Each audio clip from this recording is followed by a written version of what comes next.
What's up, everybody? Welcome back to another episode of The Witch's Craft. I'm your friend Tequila Joe. Don't adjust the streams. I really am this brown. Also joined by Gwen, our fearless leader, our awesome person that is running the show, and also the owner of Avalon Visions. So, Gwen, say hello. Tell us what you got going on this week. Hi, I am. I'm here at the shop, and yes, I am really this white. So woohoo! Uh, and getting whiter. Summer's ended. We're not doing a whole lot. I'm just kind of doing the same thing. I was struggling with my website in the wake of the eclipse. I think that was kind of a little bit interesting, and it's up and running again. Yay, it's really up and running. We have the migration has completed, and it is fully functional, and for a while there I had myself in complete panic, but running. So other than that, that's what we're doing this week is we're doing things that go bump in the night. And oh, there are so many different types of things that go bump in the night.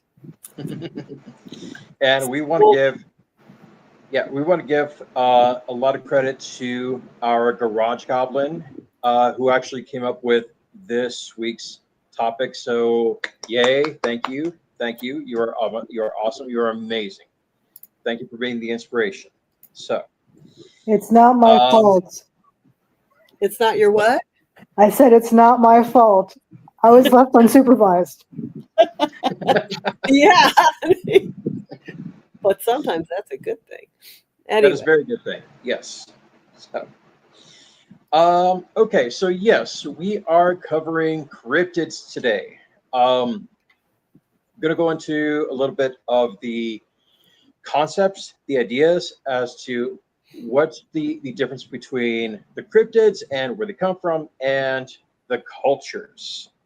So there's quite a bit of a difference between, say, what's an icon of folklore versus what is the cryptid. And I'm not going to give any spoilers up front. I'm not going to give any hints. We'll go into that in a little bit. So, uh, Gwen, you have some ideas about this, though. Well, What was it that you wanted to tell us? well, I am always of the opinion that we certainly don't know a lot about the universe around us. We just know a little tiny bit, and they're constantly discovering new creatures in the ocean, things that we thought were extinct. So I think a lot of these things are legitimately out there. Some of them, of course, are, may have been out there, for centuries until they became the part of myths and legends as things became extinct. Now, one thing I want to say is there's a very big difference between believing that these things, including aliens, probably exist. It's very self-centered to think we're the only ones in the universe that are intelligent.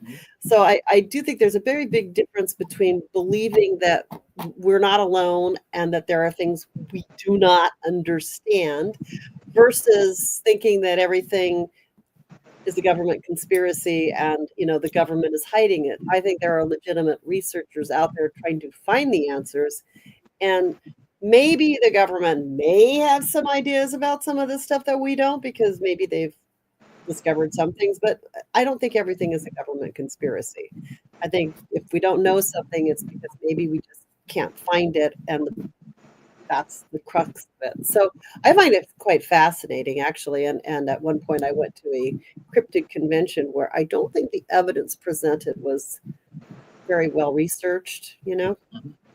Gears lick car windows. It doesn't have to be a Yeti or a Bigfoot, but they swore it was. So I mean, I look at the window. That looks like a deer went and did a salt lick up a window.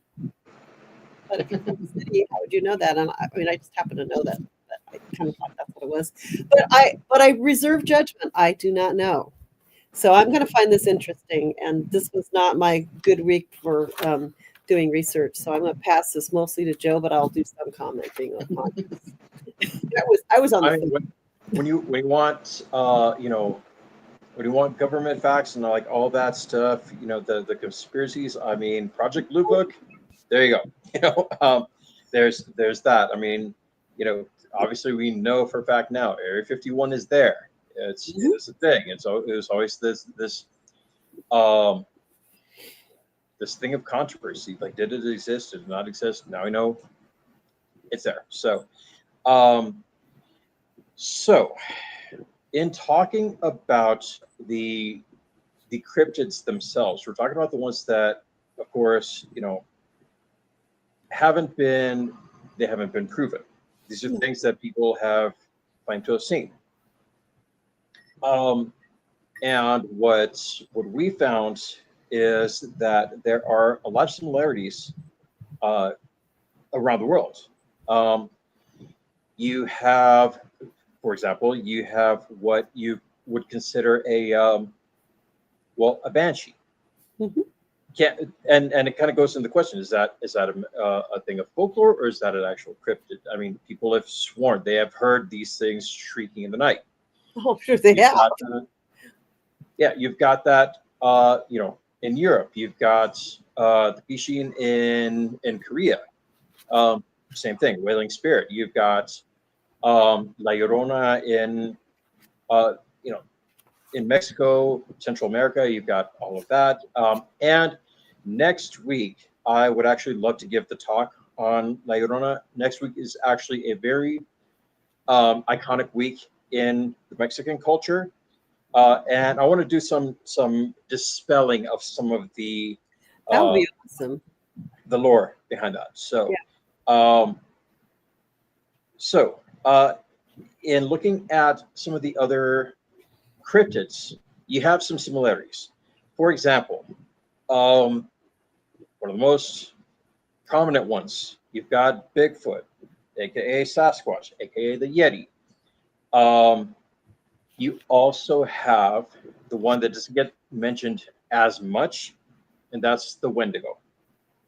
So the Wendigo, and here's where we start diving into the different kinds. So the Wendigo is a it's a mythical creature. Obviously, it's a malevolent spirit, and it does come from the Algonquin uh, side of the country. We'll put it that way. The Algonquin indigenous peoples, particularly in the Great Lakes region and up there in the north. So, Mhm. um, this is a malevolent spirit that comes from a legend of cannibalism. So you have greed, you have insatiable hunger, you have selfishness, and it's often depicted as an emaciated, gaunt, human-like figure with glowing eyes and long claws. And it's primarily associated with winters. So the more you go into the description of it, or the more you get into uh, what they imagine it looks like, it's more than likely going to be something that is either white or like light grayish. You would assume, um, and it's associated with like starvation, and it serves as a cautionary tale to emphasize community and discourage excessive self-interest, especially during times of hardship. And wouldn't we know it, our country is in a state of hardship where greed is rampant. Um, but that's another talk for another time. So the legend uh, originates, as I said, from the northern area. So the Algonquin, the Cree, and other related tribes. And it's a symbol of the horrors of winter famine and the potential for humanity to turn on itself. Uh, the most common origin story involves a person. These were I'm going to try to take from memory here. Um, this was a particular group of tribesmen who were out hunting. Um, they faced a very harsh winter. They faced a really harsh situation, and what resulted was that there was murder. They were not able to get back to their tribe, back to their home, and one of them began killing and eating the other members of the tribe. Well, this caused him so much turmoil that he began to transform. He transformed into this very strange, very horrific creature. And so it's an allegory for, being overcome by the spirit of greed and eventually transforming. I mean, when you become a greedy person, you do transform. You may not Yeah, you do. always transform physically, but you do become a completely different person. So there's that insatiable hunger, but in this legend, it's an overwhelming insatiable hunger for human flesh. So the features of the Wendigo, it's a lot of recounts say that it has glowing eyes, glowing red eyes, long sharp claws, and sometimes antlers. So um, here's where you can kind of get that image, and I know the image floats around of this like giant beast that has like the skull of a deer and it has the antlers. That's kind of what it goes with. So um, it's again symbolizing the desperation and harsh realities of survival, particularly in the northern wilderness. And it's a strong warning against anything that's dealing with greed, dealing with cannibalism, with taboo, or anything that is taboo in many cultures. Um, and it reinforces the importance of community over individual survival at any cost. Um, it's often used to teach children about the importance of this. And today it still kind of goes on. Like I said, it's not really talked about much, but um, looking for it, doing a little bit of research on it, you'll find that it actually does show up. Sometimes it'll be a cryptid in a horror movie or in pop culture. I mean, um, once again portrayed in a monstrous entity of the wilderness. Um, the version that I know as a nerd, here's where the nerdy witch comes in. There is a version of this story and this character in the Marvel comics. Hmm. Um, Anybody who follows the story of the X-Men, anybody who knows the Wolverine and his time in the North, he does come across this creature, this enemy that is the Wendigo. If you follow the background of the comic book version, it almost mirrors the actual tradition. So that's one point where I'm proud to be a Marvel fan, because I know that in the early stages they were actually doing their research. They were doing the research to make sure that they actually conveyed um, accurate portrayals, or as accurate as they could go. Keeping in mind that it wasn't always their story to tell, but it's there. The essence of it is there. So um, by comparison, you have this ginormous creature that is terrorizing through the woods. You also have Bigfoot. We all know Bigfoot. And then you have further south, you have these creatures that are also showing up in local legend. These are the El Cuatlacas. Funny name, El Cuatlacas.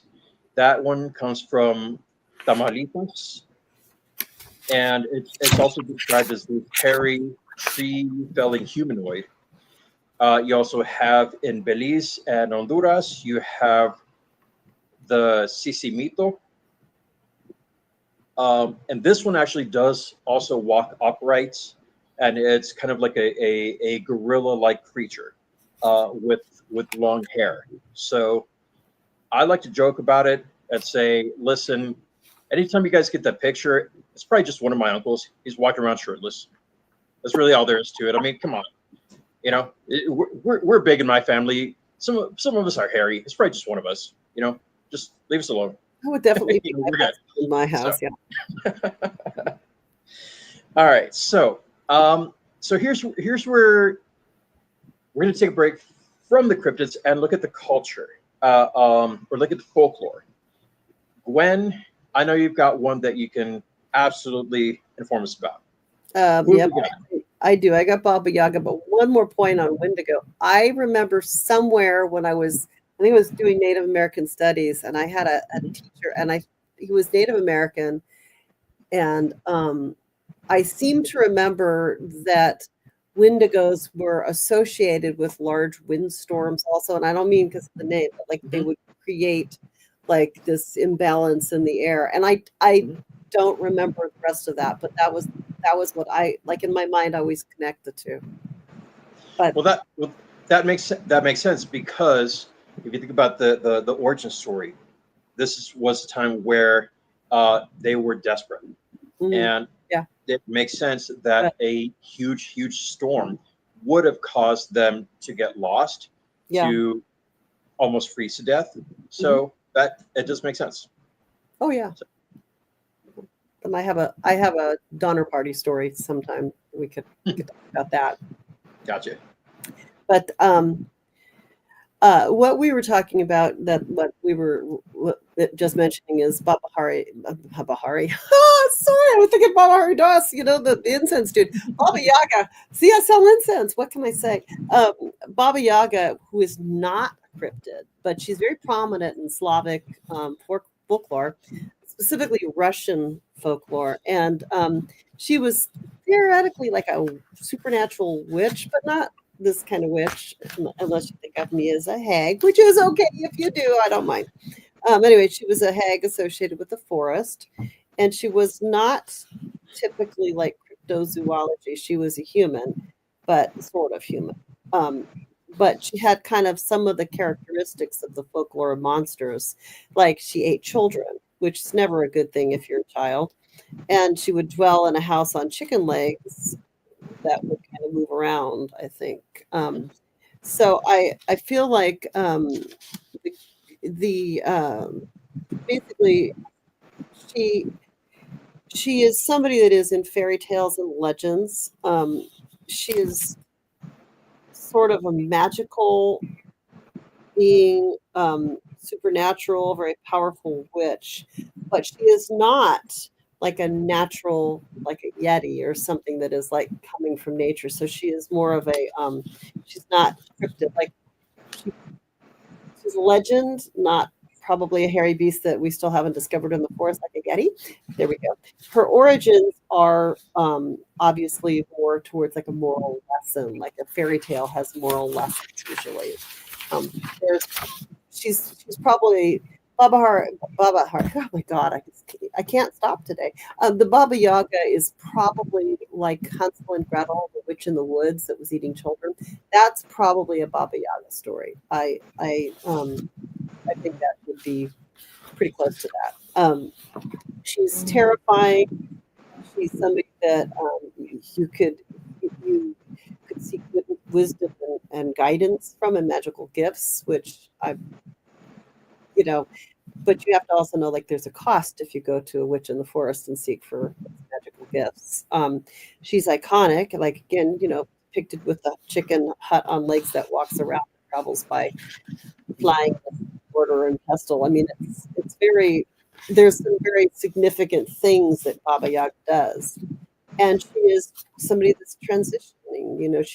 She symbolizes transformation, and she challenges you to personal growth in the story. So she's a very interesting, very iconic figure. And if you've ever read Hansel and Gretel, most of us remember Hansel and Gretel, the two kids in the gingerbread house. There's a big crossover between Baba Yaga and Hansel and Gretel. And then, of course, there's all kinds of things. I think we're going to talk a little bit about Nessie and some of those critters. Well, just out of curiosity, do you have anything around the shop that actually depicts her? Do you sell anything that is affiliated with Baba Yaga? I don't know. I'd have to go and look, but there's probably something in the shop that has. I'm trying to think of what, because I didn't really like think that through ahead of time. But we've always had, like, things like the evil eye things to ward off evil spirits, and and there's probably a number of books that refer to Baba Yaga. There's I certainly have some myths and legends books, and I've got a whole library that way that I know that we have a legend library in the back, so there's probably at least one book that refers to Baba Yaga. And of course, we have a lot of incense referring to Baba Hari Das. Who's whatever is Sri Baba. Not Baba Hari Das, but I can't. My brain is just not functional. Let's just go ahead and say that that's Baba Yaga's nicer sister. Oh, must be, yeah. I mean, I was doing this with two phones to get the website back. GoDaddy was talking to Just Host, like, this is my day, two phones. So yeah, there's a lot of Baba Yaga stuff in and around, and certainly any fairy tale book is gonna probably carry at least one reference to Baba Yaga, if not by name, but for sure, candy bread houses for Hansel and Gretel. That is a Baba Yaga story, even if it's not actually called Baba Yaga. But if you've ever read the Grimm Hansel and Gretel, once again, you guys, please, if you have this frail old lady as your neighbor, please don't tell the kids that's Baba Yaga. That's really mean. That's kind of mean. Just look like your children are tasty. Get her like a steak dinner or something. Just saying. I mean, it can be a great scare tactic, and Mexicans have been using that for ages. It's like, okay, you want me to go get the lady next door? She'll get you and she'll put you to sleep. Okay. So, the cautionary tales, you weren't much better. Yeah. So, all right. So, those, yeah. Okay, so we've got North America so far. We've touched a little bit on the South. We've touched the Slavic regions. Now we're going to head over to Africa, believe it or not. Yes, you mentioned Nessie. Everybody knows Nessie, the quote-unquote water horse, the one that shows up in Loch Ness. I've been to Loch Ness. So, yes. Didn't see Nessie, but I looked. Right. So yes, you've got that iconic dinosaur-looking image. You've got that dinosaur-looking cryptid. The one that doesn't get mentioned is the cousin that's over in the Congo. Yeah, and there is one here somewhere too in the East Coast, but I can't think of the name of the lake. You know that, right? I did not know that. Yeah. I'm hoping that I do not. Sorry, I'm hoping I do not butcher the name. I really apologize to the whole of Africa. Mokele Mbembe. Mokele Mbembe. That sounds pretty close. I hope so. I hope so. Please forgive me. This is a cryptid. First of all, the meaning of the name is one who stops the flow of rivers. And this comes from the Lingala language. It's given the name to a large water-dwelling cryptid found in legends and folklore of the Congo River Basin. Now, they sometimes describe this as a living creature, and sometimes they describe it as a spirit. It could be considered loosely related to Nessie in the Western culture, and And what makes this a cryptid is the fact that several expeditions have been mounted in the hope of finding evidence of this creature. Unfortunately, it's all but without success. So it's once again a long-necked swamp-dwelling creature, and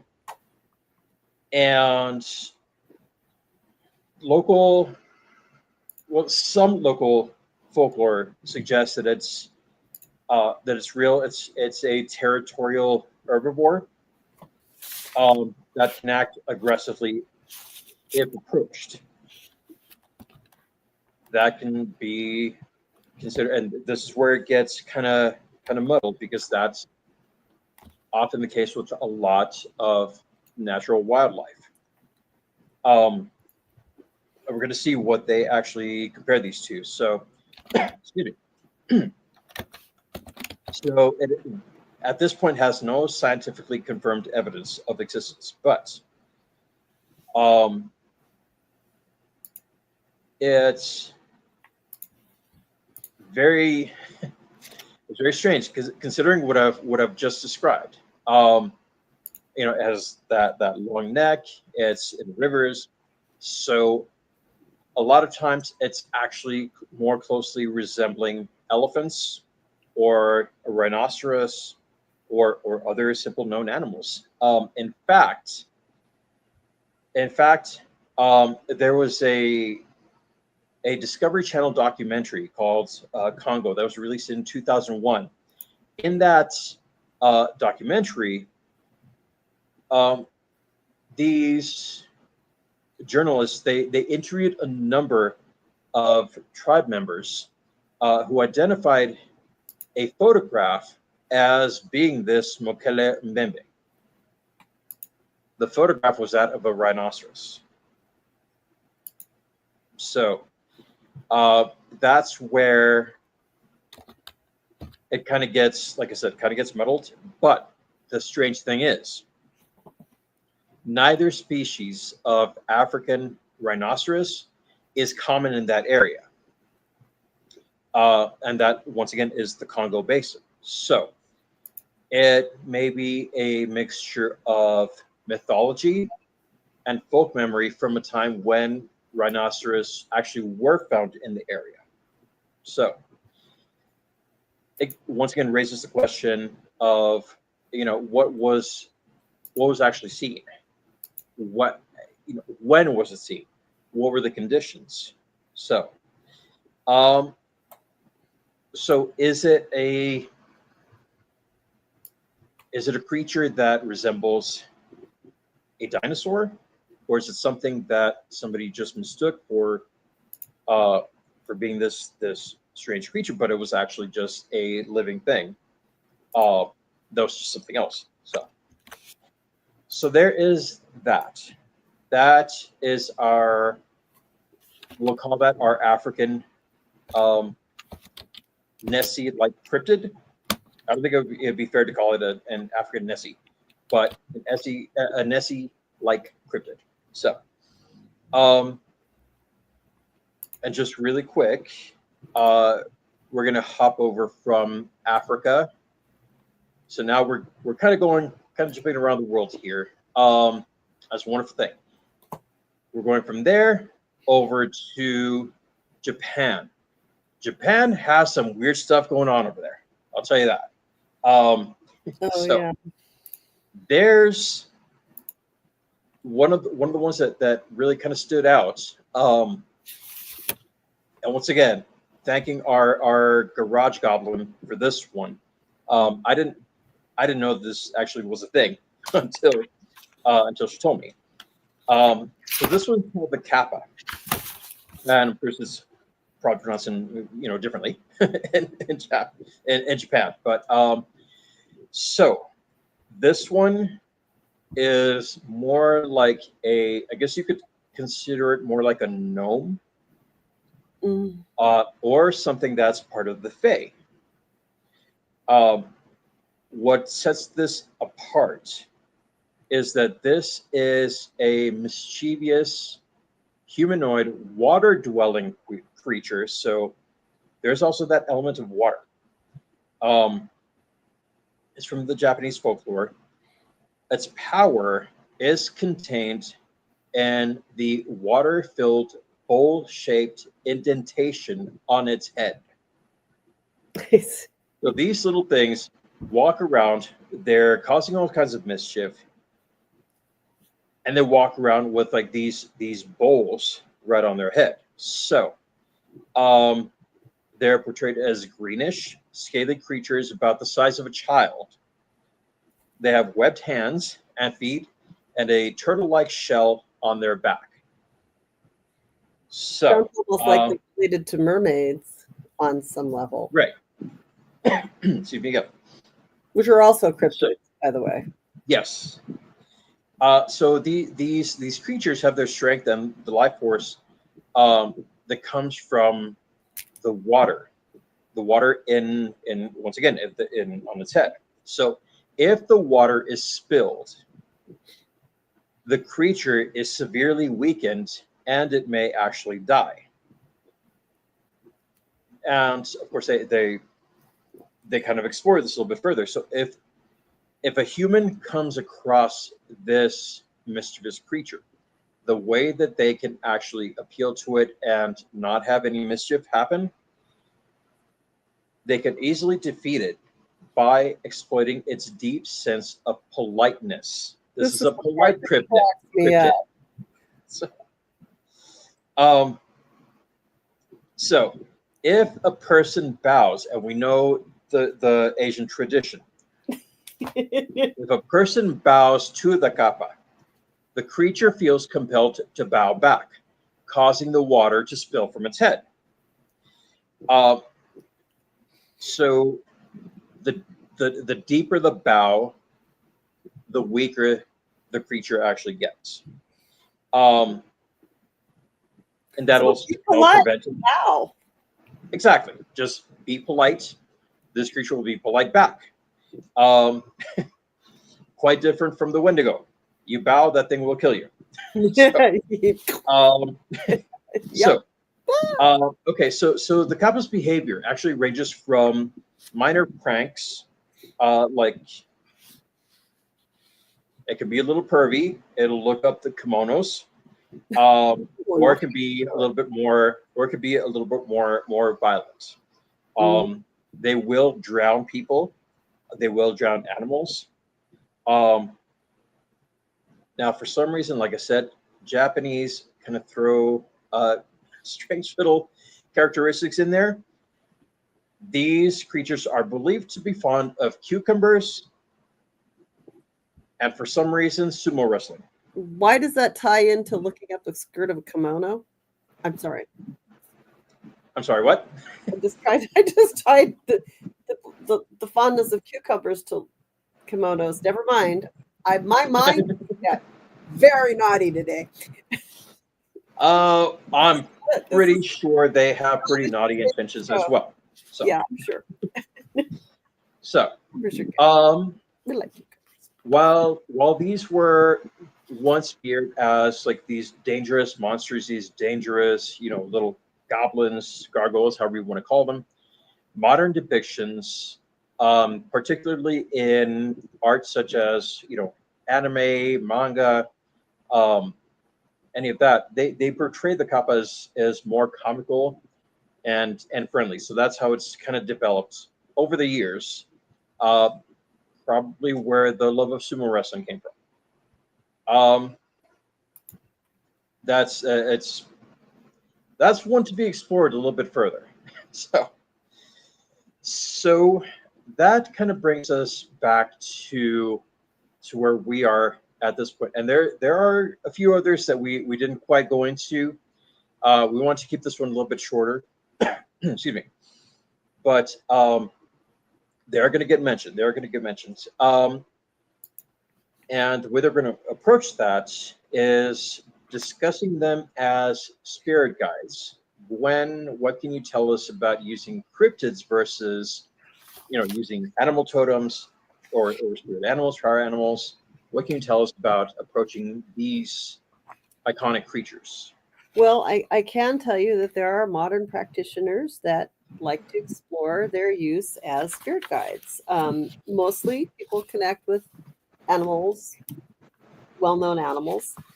Um, it's not necessarily a recognized practice, but personal use is influenced by what you know, right? So people will connect with these archetypes. For instance, if you think of it as like a parallel realm, or something that's a little more esoteric, it's kind of an interesting way of having a spirit guide. Bigfoot represents untamed wildness and deep primal connection to the forest. Maybe represents a desire to understand, or a hidden realm, or to live more privately, solitary, away from society. Mothman, Mothman's interesting to me, and they're associated with foresight and warnings. Could be also a connection, like with angels. Like, people sometimes associate that. The ability to navigate times of crisis or transition. The guide may appear to be to those who are in need, or to pay closer attention to omens entering like a period of significant change. The Jersey Devil, representing a complex mix of heritage, legend, chaos, and it can be somebody who feels misunderstood and wanted to master their inner chaotic energy. The Loch Ness Monster, that's symbolizing deep and hidden mysteries of the subconscious, the vast unknown world beneath the surface. A nested guide might aid someone on a journey into deep introspection and shadow work. The chupacabra, I like saying it like that. That's anyway. The chupacabra represents the life force and the protection of the ability to survive in harsh conditions. It may be called upon for strength and resilience during challenging times. You also have like various different researching, learning from cryptids who have the history and characteristics. They can offer insight into what symbolizes, what symbols you might be needing to guide you. You also have, visualizing, connecting with cryptid guides, visualizing its habitat and its appearance, and to, being open to signs and messages you might receive. Unicorns, spirit guides, magical, playful. Rituals and offerings. People choose to leave rituals and offerings when you're working with cryptid type specific location, like Loch Ness or maybe the Jersey Pine Barrens. People do automatic writing, channeling thoughts into, to a message. You probably connect with Baba Yaga like that if you were Russian, trying to, work with what would you say to me, dream work, setting an intention before you, go to sleep. You can maybe reveal some interesting messages. Journaling, writing down your dreams. This can also help you recognize patterns if you're trying to communicate with the cryptid. I don't necessarily recommend trying to communicate with the cryptid, but there's nothing inherently strange about it, so you can definitely do something like that. You always want to protect your energy, and you always want to respect folklore, and those are things you want to do. So there's definitely that aspect of it. Yeah, I mean, just just two really quick points. I mean, honestly, there's also a few other icons out there. You mentioned unicorns. Mhm. A lot of people love to use dragons. Dragons is very symbolic, and they're supposed to represent wisdom. And Yeah. you know what is interesting about dragons? Tell me a culture that doesn't have a dragon. There's a relationship between like the phoenix, thunderbird, and dragons. There's dragons in Wales. There's dragons all through Europe. There are dragons in Asia. There are dragons pretty much everywhere. And I would say, looking at the enormous bones of various different dinosaurs, we don't really know what they look like. And could some of them have flown? Well, that's a possibility, yeah. And were some still possibly alive on our planet because we hadn't destroyed them as when humans first arrived. Oh, sure. Maybe there are still something. I mean, I think a big dragon would be pretty noticeable, but I'm not so sure they weren't around when, within human memory on some level. Yeah, Because every culture has dragons. that's right. And, That's right. and if something does fly, it can migrate.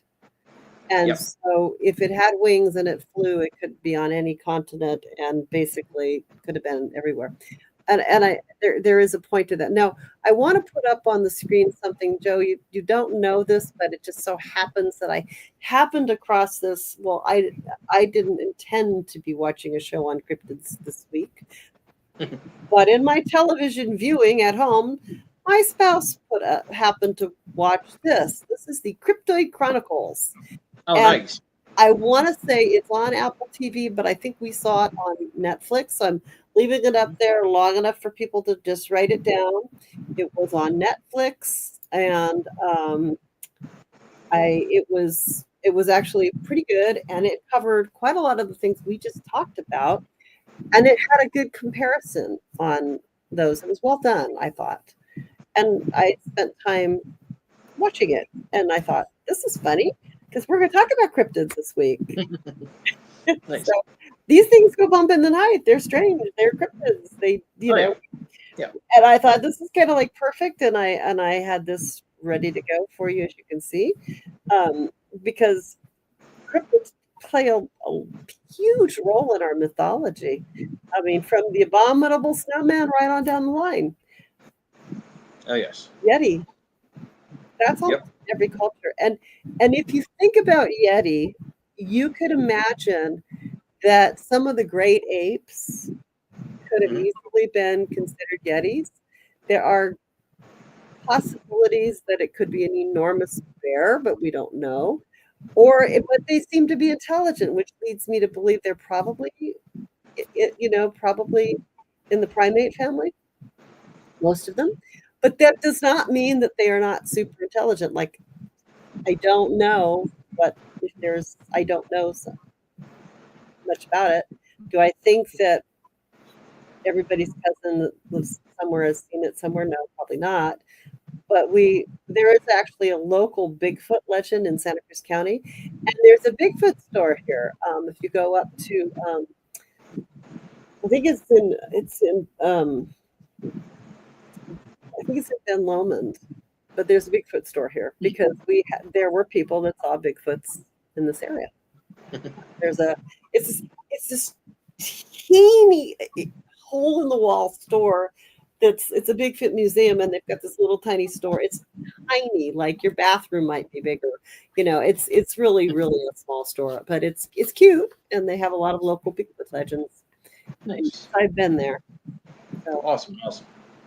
There's one tiny account that actually comes to mind. And it kind of blurs the line between the lines between belief and concrete evidence, and once again the culture versus an actual sought after icon. And that's I don't remember whose story this was. I remember it was at one of the Pantheacons where someone talked about how they had come across Fae. Mm-hmm. They had come across Fae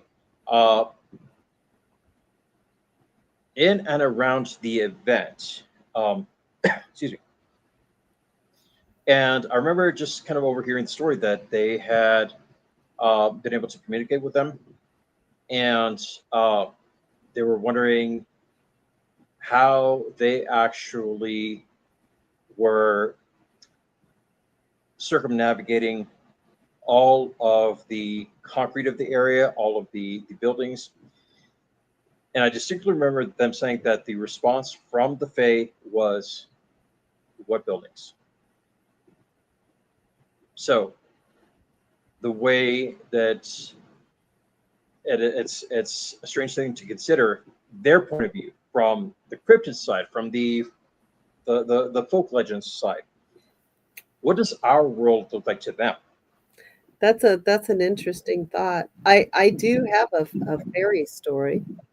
Um, Robert Perala is a pretty good friend of mine, and he's up in the UFO community. He does a lot of talks, and he held a group at our store for a long time, and he told this story quite consistently of seeing a little blue, kind of looked like a little being, fly from one end of his kitchen into his refrigerator, and I mean into it like through the door, and just Mhm. disappear.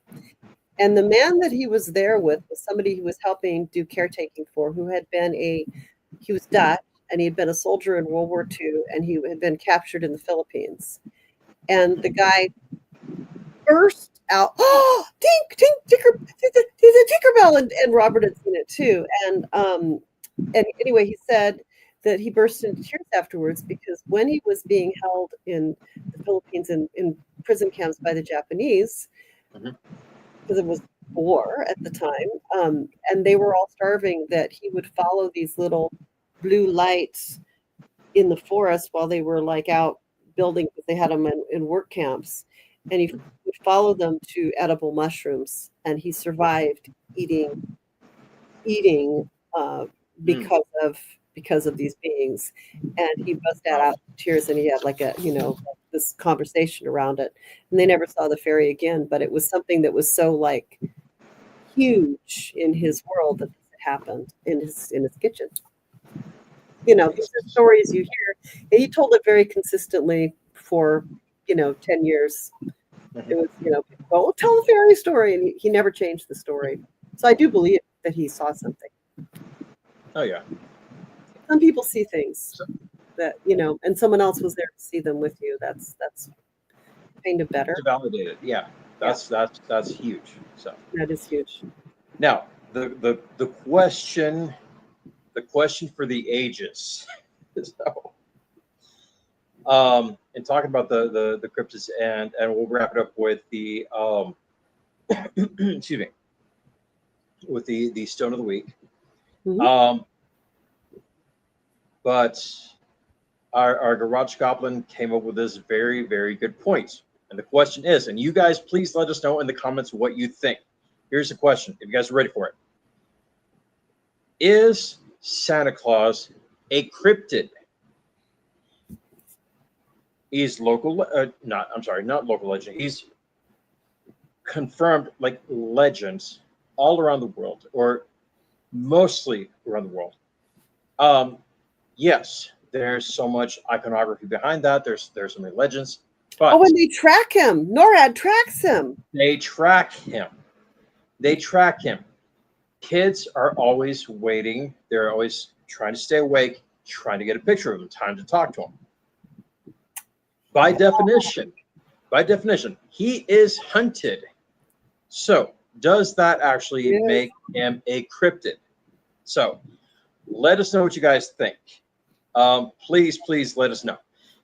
Now, But Gwen, that's coming too. Well, I think we should all stay up and see if we can see who's getting those ashes out of our chimney on our way down. He could that's be true. he could have started his life as a chimney sweep. Maybe. Yeah. All Very right. good. So, what do we got today for our Hmm. stone of the week? Well, I'll tell you, I'm going to put up a couple of pictures here. I have labradorite. I may have mentioned labradorite before, but I like me a lab because labradorite is a very gentle, nice stone. It Mhm. has a very calming energy. It can go all the way from like this color to let me go over to some of these where it's more of a blue color. And this is on our website pretty much right about now, which is, by the way, up and running again. Yes, I think I said that before. I just want to drive that home. My website is working again, 4 hours on the phone. I'm very happy. Anyway, labradorite has mystical and protective qualities. It is one of those stones that is very much a gentle healing stone. People love it. It feels good. It banishes fears and insecurities. It's good for relaxation, de-stressing, and so on. It has some protective stones in that it gets rid of unwanted energies. It sort of gives you a barrier to negativity, and it helps to initiate you into the mysteries. Now, one of the reasons why it's associated with that is because it has that kind of like cat's eye iridescent quality where there seems to be more in the layers, what you're looking at. See, you add this again. Do you see how it has this kind of like there's so much refraction, and this is a particularly nice piece. Now, what I'm going to do is I'm going to show you in this stone. This is also a lab. Now, you're not going to get the flash that you get from some stones because of the way that it's it's the lighting in here isn't good. But if you hold this one up to the daylight outside, it is particularly nice. This one comes from Madagascar, and I think I have it before. It's relatively inexpensive too. This one is $128, and we have it on our bookshelf where you get a little bit of it. It's a good little bookend. It stands up on. It's got a nice little flash. See how? Oh, there's the flash. See that flash? Mm-hmm. Yeah. So when you look at it and you see the qualities, it kind of pulls you in. It kind of makes you feel like it's a bit mystical because it has this iridescent sort of. It's layered.